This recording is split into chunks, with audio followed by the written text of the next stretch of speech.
ಸಿನಿಮಾಗಳ ಮೂಲಕ ಅಷ್ಟು ಕ್ರೂರತನ ಬೇಕಾ, ಅಷ್ಟು ಕ್ರೌರ್ಯ ಬೇಕಾ ಅನ್ನೋ ಪ್ರಶ್ನೆ ಅಷ್ಟೆ. ಮಾರ್ಕೋನ್ ಹೆಂಗ್ ಬಿಟ್ರಿ ಹಾಗಾದ್ರೆ? ಮಾರ್ಕೋನ್ ತಗೊಂಬಂದು ಸೆನ್ಸಾರ್ ಮಾಡಿದ್ರ?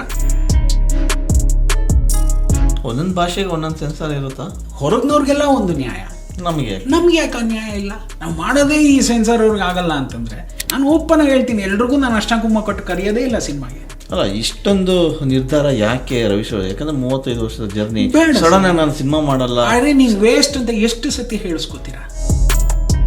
10 ಮುಖಗಳು ಸರ್ ಇಂಡಸ್ಟ್ರಿಯಲ್ಲಿ, 10 ಮುಖ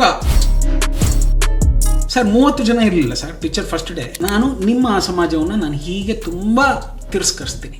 ಇಲ್ಲ ಸರಿ, ಸಿನಿಮಾಗಳ ಮೂಲಕ ಅಷ್ಟು ಕ್ರೂರತನ ಬೇಕಾ, ಅಷ್ಟು ಕ್ರೌರ್ಯ ಬೇಕಾ ಅನ್ನೋ ಪ್ರಶ್ನೆ ಅಷ್ಟೆ. ಸರಿ, ಮಾರ್ಕೋ ಅನ್ನೋ ಒಂದು ಸಿನಿಮಾ ನೋಡಿದ್ದೀರಾ ನೀವು? ಹೌದು. ನೋಡಿದ್ದೀರಾ? ಇಲ್ಲ ಕರೆಕ್ಟಾಗಿ ಹೇಳ್ಬೇಕು, ನಾನು ನೋಡಿದ್ದೆ. ಅದೇನು ಸರ್ ಅದು? ನಿಜ ಅಲ್ಲ, ನಮ್ಮ ಭಾಷೆಗೆ ಅದು ಒಗ್ಗಲ್ಲ. ಅಯ್ಯೋ, ಯಾವುದು ಸರ್ ನಿಮ್ಮ ಭಾಷೆ? ಯಾವುದು ನಿಮ್ಮ ಭಾಷೆ? ಕನ್ನಡಿಗರು ಪ್ಯಾನ್ ಇಂಡಿಯಾ ಅಂತ ಹೇಳಿ ಇದನ್ನೆಲ್ಲ ಒಪ್ಕೋತೀರಾ? ಅದೇ ಮಾರ್ಕೋನೆ ತಾನೇ ನಿಮ್ಮ ಥಿಯೇಟರ್ ಓಡಾಡ್ತಾ ಇದೆಯಾ ಸರ್? ಓಡಿದ್ಯಾ ಸರ್? ಒಂದೊಂದು ಭಾಷೆಗೆ ಒಂದೊಂದು ಸೆನ್ಸಾರ್ ಇರುತ್ತಾ? ಹೌದು, ಇದೆ, ಅದನ್ನು ಒಪ್ಕೋತೀನಿ. ಆದ್ರೆ ಒಂದೊಂದು ಭಾಷೆ ಒಂದೇ ಏರಿಯಾದಲ್ಲಿ ಬಿಡುಗಡೆ ಆಗ್ತಿಲ್ವಲ್ಲ. ನಾನು ಇದೇ fight I had with censor people. You say this are regional censor office. ಮಾರ್ಕೋನ್ ಹೆಂಗ್ ಬಿಟ್ರಿ ಹಾಗಾದ್ರೆ? ಮಾರ್ಕೋನ್ ತಗೊಂಬಂದು ಸೆನ್ಸಾರ್ ಮಾಡಿದ್ರ? ನಾವು ಯು ಟೆಲ್ ಮಿ, ಆಗ್ಬೇಕು ತಾನೆ? ಹೌದು. ನೀವು ಹೇಳೋದು ನಮ್ಮ ಸಂಸ್ಕೃತಿ, ನಮ್ಮ ಸಂಪ್ರದಾಯ. ಮರ್ಡರ್ ಹೆಂಗ್ ರಿಲೀಸ್ ಮಾಡಿದ್ರಿ ಹಾಗಾದ್ರೆ ಇಲ್ಲಿ? 100 ಡೇಸ್ ಸಿನಿಮಾ ಸರ್, ಕರ್ನಾಟಕದಲ್ಲಿ 100 days Mahesh Bhat cinema.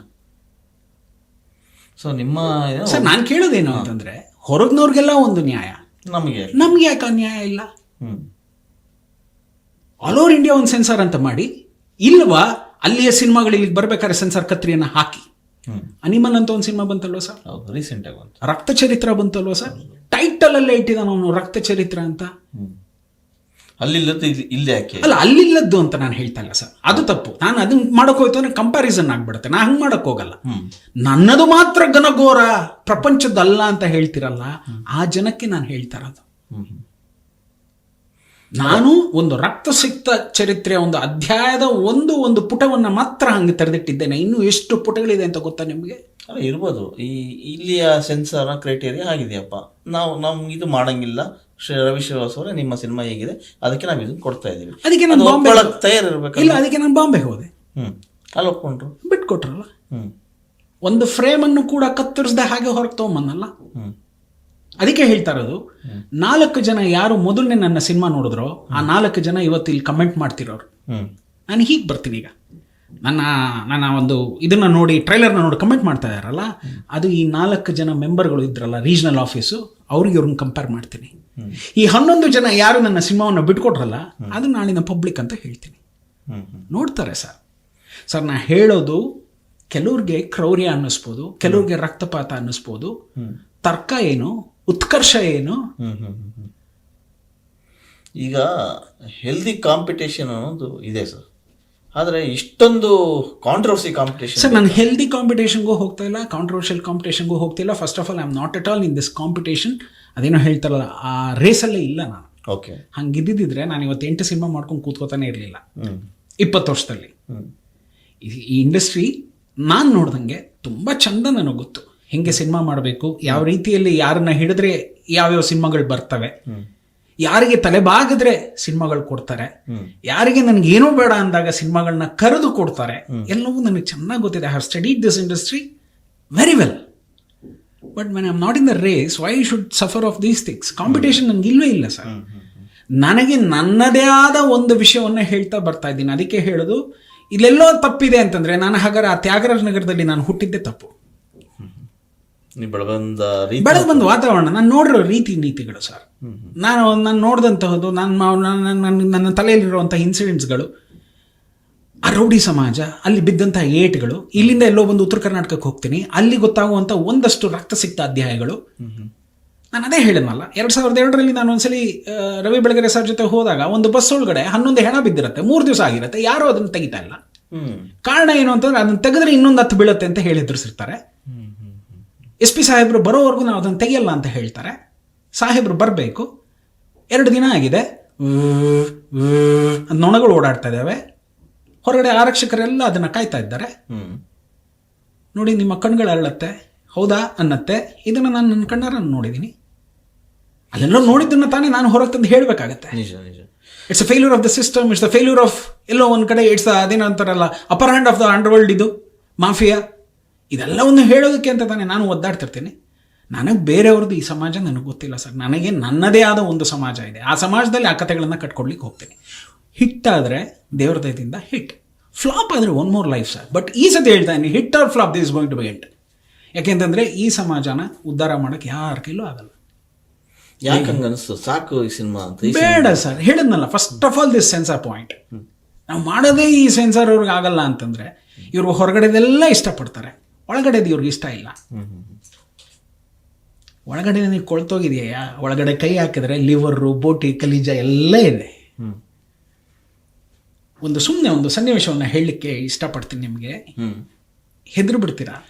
Victoria ಹಾಸ್ಪಿಟಲ್ನಲ್ಲಿ ನಾನಾಗ crime diary ಅಂತ ಒಂದು ರವಿ ಬೆಳಗೆರೆ ಸರ್ದಿಂದ ನಡೀತಾ ಇತ್ತು. ಒಂದು ಪೋಸ್ಟ್ ಮಾರ್ಟಮ್ ನೋಡ್ತೇವೆ. ದೇವರು ನಮ್ಮ ಅಂಗಾಂಗವನ್ನು ಎಷ್ಟು ಚಂದ ಸೃಷ್ಟಿ ಮಾಡಿದ್ದಾನೆ ಅಂತಂದರೆ, ಆ ಸೌಂಡ್ಸ್ ಎಲ್ಲ ಬೇಡ ನಿಮಗೆ ಹೇಳಿಬಿಟ್ರೆ ಇನ್ನೂ ಘೋರವಾಗಿ ಕೇಳುತ್ತೆ. ತಲೆಯನ್ನು ಹೇಗೆ ತೆಗಿತಾರೆ, ಇಲ್ಲಿಂದ ಹೇಗೆ ಕುಯ್ತಾರೆ, ತದನಂತರ ಎಲ್ಲ ಅಂಗಾಂಗಗಳನ್ನು ತೆಗೆದು ಎಲ್ಲೆಲ್ಲಿ ಏನೇನು ಹೋಗಿದೆ, the depth of the injury, ಇದನ್ನೆಲ್ಲ ಚೆಕ್ ಮಾಡ್ತಾರೆ. ಇಲ್ಲಿಂದ ಇಲ್ಲಿ ಹರಿದಿರ್ತಾರಲ್ಲ, ಈ ಕಡೆ ಅರ್ಧ ಭಾಗದ ಇದು ಚರ್ಮ ಇರುತ್ತೆ, ಈ ಭಾಗದ ಅರ್ಧ ಚರ್ಮ ಇರುತ್ತೆ, ಅದ್ರ ಮೇಲೆ ನಮ್ಮ ಅಂಗಾಂಗಗಳೆಲ್ಲ ಹೋಗಿರುತ್ತೆ. ದ ಮಿರಾಕಲ್ ಆಫ್ ದ ಇದೇನು ಅಂತಂದ್ರೆ, ಎರಡೂ ಭಾಗದ ಆ ಚರ್ಮವನ್ನು ಕೈಯಲ್ಲಿ ಹೀಗೆ ಹಿಡ್ಕೊಂಡು ಹೀಗೆ ಹಾಕ್ತಾರೆ. ಹೀಗೆ ಹಾಕಿದ್ರೆ ಎಲ್ಲ ಹೋದರೆ ನಾಭಿಗೆ ಕರೆಕ್ಟಾಗಿ ಬಂದು ಕೂತ್ಕೊಳ್ಳುತ್ತೆ. ಸೃಷ್ಟಿ ನಿಯಮ ಬೇರೆ ಬೇರೆ ಥರನೇ ಇದೆ. ನಾನು ಅದನ್ನು ನೋಡ್ತಾ ಇದ್ದೇನೆ. ನನಗೆ ಅಲ್ಲಿಯ ಸೌಂಡ್ಸ್ಗಳು, ಅಲ್ಲಿ ಅಮಾಯಕವಾಗಿ ಸತ್ತು ಬಿದ್ದಂಥ ಹೆಣಗಳು, ಆ ರೋದನೆ. ನಾನು ನಿಮ್ಗೆ ಹೇಳೋದು, ನೀವು ಹೇಳೋದು ಬರೀ ಹೊರಗಡೆ ನಾವು ನೋಡಿಲ್ಲ, ನಾವು ಮಾರ್ಚರಿ ರೂಮ್ ನೋಡಿಲ್ಲ, ಅದು ನೋಡಿಲ್ಲ, ಇದು ನೋಡಿಲ್ಲ, ಹಾಗೆಲ್ಲ ಹೇಳ್ತಾರೆ. ಅಮಾಯಕರು ಎಷ್ಟು ಜನ ಸತ್ತಿಲ್ಲ ಮಾರ್ಚರಿ ರೂಮಲ್ಲಿ. ಮೊನ್ನೆ ನನ್ನ ಡೇವಿಡ್ ಸತ್ರಲ್ಲ, ಡೇವಿಡ್ ಎಲ್ಲಿ ಮಲಗಿಸಿದ್ರು ಗೊತ್ತಾ ನಿಮಗೆ? ಹಾಸ್ಪಿಟಲ್ ಮಾರ್ಚರಿ ರೂಮ್ ಬಾಕ್ಸ್ ಅಲ್ಲಿ ಹಾಕ್ಬಿಟ್ಟಿದ್ರು ಡೇವಿಡ್ನ. ಯಾರೂ ಬಂದಿರಲಿಲ್ಲ ಇಂಡಸ್ಟ್ರಿನಲ್ಲಿ ಒಂದಿಷ್ಟು ಜನ. ಅದನ್ನ ಅಲ್ಲ, ನಾವು ಅನಾಥ ಹೆಣ ಅಂತ ಬೇರೆ ಹೇಳ್ತಾರೆ ಈ ಮಾಧ್ಯಮ. ನನಗೆ ತುಂಬಾ ಅದು ನೋವಾಯ್ತು. ಹಿಂಗ ಅನಾಥ ಹೆಣ, ಎಷ್ಟು ಜನ ನಿಂತಿದ್ವಿ. ಅರೆ ನಿಮಗೆ ಗೊತ್ತಾ, ಅವ್ರಿಗೆ 11ನೇ ದಿವಸ ಕಾರ್ಯ ಮಾಡ್ತಾರೆ ಇಂಡಸ್ಟ್ರಿಯಲ್ಲಿ. 14ನೇ ದಿವಸ ನಮ್ಮ ಶೋಭರಾಜ್ ಬಂದು ವೃದ್ಧಾಶ್ರಮದಲ್ಲಿ ಆ ಜೀವದ ಹೆಸರಿನಲ್ಲಿ ಅನ್ನದಾನ ಮಾಡಿಸ್ತಾನೆ. ಹಿಂಗ ಅನಾಥ ಹೆಣ ಅಂತ ಹೇಳ್ತೀರಾ ನೀವೆಲ್ಲ? ನಾನು ಹೇಳೋದು, ಡೇವಿಡ್ ಅನ್ನೋ ಒಂದು ಮಹಾ ರೈಟರ್ನ ತೊಗೊಂಡೋಗಿ ಆ ಬಾಕ್ಸಲ್ಲಿ ಹಾಕ್ಬಿಡ್ತೀರಲ್ಲ. ನಾನು ಹೇಳೋದು, ಆ ಬಾಕ್ಸ್ಗೆ ಎಷ್ಟೋ ಕಥೆಗಳು ನೋಡ್ಬಿಟ್ಟಿದೆ. ಆ ಬಾಕ್ಸು ಎಷ್ಟೋ ಅಳುನ ಕೇಳುತ್ತೆ. ಆ ಬಾಕ್ಸು ಎಷ್ಟೋ ಅಮಾಯಕರನ್ನ ಅಲ್ಲಿ ತಾನು ಹೊತ್ಕೊಂಡು ಮಲಗಿದೆ. ಅದು ನನಗೆ ಅದು ಕಾಣುತ್ತೆ ಸರ್. ನಾನು ಅದನ್ನೇ ಹೇಳಕ್ಕೆ ಇಷ್ಟಪಡ್ತೀನಿ ಸರ್. ಅದಕ್ಕೆಲ್ಲದಕ್ಕೂ ಸ್ಪಂದಿಸೋ ಹಾಗೆ ಒಂದಷ್ಟು audio, cinema is nothing but mix of audio and video ಅಷ್ಟೇ. ಅದೆಲ್ಲದಕ್ಕೂ ನಾನು ಏನೆಲ್ಲ ಬೇಕು, ಇಲ್ಲಿ ಬೋನನ್ನು ಕಟ್ ಮಾಡ್ಬೇಕಾರೆ ಇಟ್ ಈಸ್ 60/80 ಹಾಲ್. ಅಚ್ಚಿಟ್ಟು ಠಳ್ ಅಂತ ಹೊಡಿತಾರೆ ಸರ್. ಹೊಡೆದಾಗ ನಿಮಗೆ ಆ ಎಕೋ ಕೇಳಿದ್ದೀರಾ ಸರ್ ನೀವು? ಠಳ್ ಠಳ್ ಠಳ್ ಇದು ಸೌಂಡ್ ಬರುತ್ತೆ ಸರ್ ಅಲ್ಲಿ. ಈ ಸೌಂಡ್ಸನ್ನು ನಾನು ಅಪ್ಲೈ ಮಾಡೋಕ್ಕೆ ಇಷ್ಟಪಡ್ತೀನಿ. ಯಾಕೆಂದರೆ ನಾನು ಅದನ್ನು ಪೋಸ್ಟ್ ಮಾರ್ಟಮ್ ತೆಗಿತಾ ಇದ್ದೀನಿ. ನಾನು ಜನಕ್ಕೆ ಅದು ಅಯ್ಯೋ ಥೂ ಅಂತಾರೆ. ನೋಡ್ದಿರೋ ನೋಡ್ಬೇಡ್ರಯ್ಯ. ನಾನು ಓಪನ್ ಆಗಿ ಹೇಳ್ತೀನಿ, ಎಲ್ರಿಗೂ ನಾನು ಅಷ್ಟಾಂಕುಮ್ಮ ಕೊಟ್ಟು ಕರೆಯೋದೇ ಇಲ್ಲ ಸಿನಿಮಾಗೆ.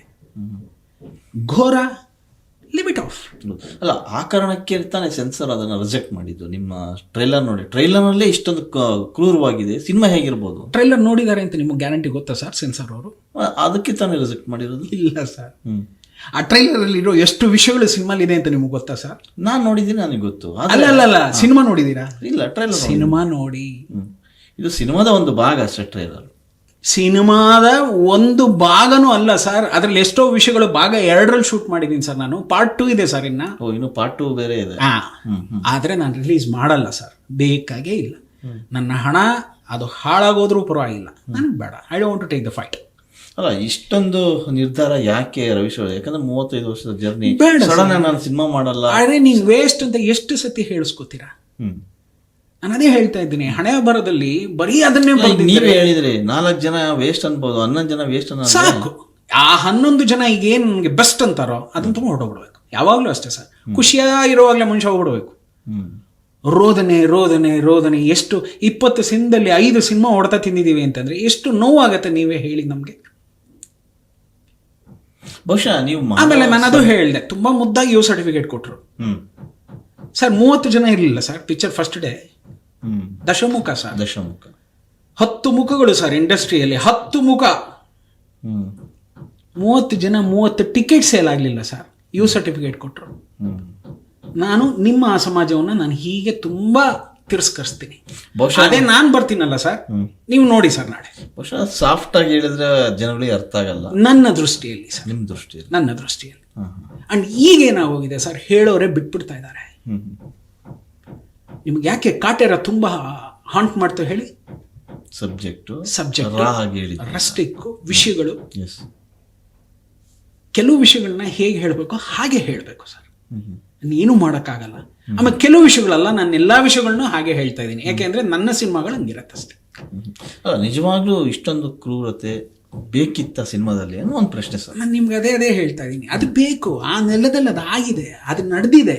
ಅದನ್ನ ಬೇರೆ ರೀತಿಯಾಗಿ ತೋರಿಸೋ ಸಾಧ್ಯತೆ ಇತ್ತು. ಅವಾಗ ಏನ್ ಮಾಡ್ಬೇಕು, ನಾನು ಒಂದು ಅರ್ಶನ ಕುಂಕುಮದ ಪಿಕ್ಚರ್ಗೆ ಇಟ್ಬಿಟ್ಟು, ಅಣ್ಣ ಇಲ್ಲ ಆ ಹುಡುಗಿಗೆ ರೇಪ್ ಆದ್ರೂ ಕೂಡ ಅವಳು ನೇಣು ಹಾಕೋತಾಳೆ, ಅಲ್ಲಿ ಅವರೆಲ್ಲ ಹೋಗ್ಬಿಟ್ಟು ಮಾಮೂಲಿ ದೀಪ ಹಚ್ತಾರೆ, ನನ್ನ ಮಗಳು ಹಿಂಗೆ ಮಾಡ್ಬಿಟ್ರು ಅಂತ ಹೇಳ್ತಾರೆ. ಎಷ್ಟು ಕತೆ ಆಗಿಲ್ಲ. ಅದು ಯಾವುದೋ ಒಂದು ಪಿಕ್ಚರ್ ಬಂದಿತ್ತು, ತುಂಬ ಚೆನ್ನಾಗಿ ಬಾಯ್ನಲ್ಲಿ ನೆನಪಿದೆ, ದೇವದಾಸಿ. ಇದೇ ಪದ್ಧತಿ ತಾನೇ ನಿಮ್ಗೆ ಇಷ್ಟ? ಎಸ್, ಹಂಗೆ ಇರಬೇಕು. ಸಮಾಜ ಮಾಡ್ಕೊಂಡು ಬಂದಿರೋದೇ ಹಾಗೆ, ಹಂಗೆ ಇದ್ದು ಬಿಡಿ. ಹಾಗಾದ್ರೆ ನನಗದು ಇಷ್ಟ ಇಲ್ಲ. ಬಹುಶಃ ನಿಮ್ಮ ಪ್ರಕಾರ ನಿಮ್ಮ ಸಿನಿಮಾದ ಮೂಲಕ ಸಮಾಜ ಅಂತ ಇದ್ದಾಗ ಹೊರಟಿದ್ದೀರಾ? ಪ್ರತಿ ಸಿನಿಮಾ ಅದು ಮಾಡೇ ಮಾಡ್ತೀನಿ ಸರ್. ಅದು ಸಮಾಜ ಆದವರಣೆ ಬರ, ಆದವರಣೆ ಬರ, ನಾನೇನು ಮಾಡೋಕ್ಕಾಗಲ್ಲ. ನನಗೆ ನನ್ನ ಗುರುಗಳಾದಂತಹ ಕೆ ವಿ ರಾಜ್ ಅವರು ಹೇಳೋದೇನು ಅಂತಂದರೆ, ಪ್ರತಿಯೊಂದು cinema it is not entertainment media, it is a social ಕಾನ್ಸಿಕ್ವೆನ್ಸಸ್ನ ತಂದು ಜನರ ಮುಂದೆ ಇಟ್ಟು ಇದನ್ನು ಎಚ್ಚೆತ್ಕೊಳ್ಳಿ ಅಂತ ಹೇಳಬೇಕು ಅನ್ನೋ ಒಂದು ಆ ಪರಂಪರೆ ಏನಿತ್ತು, ಅದನ್ನು ನಾನು ನಡ್ಸ್ಕೊಂಡು ಬರ್ತಾನೆ ಇರ್ತೀನಿ. ಅದನ್ನ ಕಮರ್ಷಿಯಲ್ ಆಗಿ ಇಲ್ಲಿ ಕಾಮಿಡಿ ಹಾಕ್ಬಿಟ್ಟು ಅಲ್ಲಿ ಮರ ಸುತ್ತೋ ಹೆಣ್ಮಕ್ಳನ್ನ ಹಾಕ್ಬಿಟ್ಟು ಅದು ನನಗೆ ಮಾಡಕ್ಕೆ ಬರಲ್ಲ. ಅದೇ ಅದು ಪದೇ ಪದೇ ಪದೇ ಪದೇ ನಾನು ಪ್ರಯತ್ನ ಪಡ್ತಾ ಇದ್ದೀನಿ. ಪದೇ ಪದೇ ಪದೇ ಪದೇ ಎಲ್ರಿಗೂ ಅಸಹ್ಯ ಅಸಹ್ಯ ಅಸಹ್ಯ ಅಂತ ಇದ್ದಾರೆ. Let me C. ತುಂಬಾ ದಪ್ಪ ಇದ್ದೀರಾ, ಅದರಲ್ಲೂ ಯಾವುದೇ ಸೈಡ್ ಎಫೆಕ್ಟ್ ಇಂದ ಸಣ್ಣ ಆಗ್ಬೇಕಾ? ಎಷ್ಟೋ ಜನ ಹೇಳ್ತಾ ಇದ್ರಿ, ಸರ್ ನಾನು ಜಿಮ್ಗೆ ಹೋಗ್ತಾ ಇದ್ದೀನಿ ಆದ್ರೂ ಸಣ್ಣ ಆಗ್ತಾ ಇಲ್ಲ ಸರ್, ವರ್ಕೌಟ್ ಮಾಡ್ತಾ ಇದ್ದೀನಿ ಆದ್ರೂ ಸಣ್ಣ ಆಗ್ತಾ ಇಲ್ಲ ಅಂತ ಹೇಳ್ತಾ ಇದ್ರಲ್ಲ. 100% ಯಾವ ಜಿಮ್ಗೂ ಹೋಗ್ದಂಗೆ ವರ್ಕೌಟು ಮಾಡ್ದಂಗೆ ನೀವು ಸಣ್ಣ ಆಗ್ಬೋದು. ಪ್ರತಿದಿನ ಬೆಳಿಗ್ಗೆ ಸಂಜೆ 2 ಟೈಮ್ ನಮ್ಮ ಜೀನಿ ಸ್ಲಿಮ್ನ ಯೂಸ್ ಮಾಡಿ ಯಾವುದೇ ಸೈಡ್ ಎಫೆಕ್ಟ್ ಇಲ್ದಂಗೆ ನೀವು ಸಣ್ಣ ಆಗ್ತೀರಾ. ಯಾಕೆಂದ್ರೆ ಜೀನಿ ಸ್ಲಿಮ್ಮು ಒಂದು ಉತ್ತಮ ಆಹಾರ.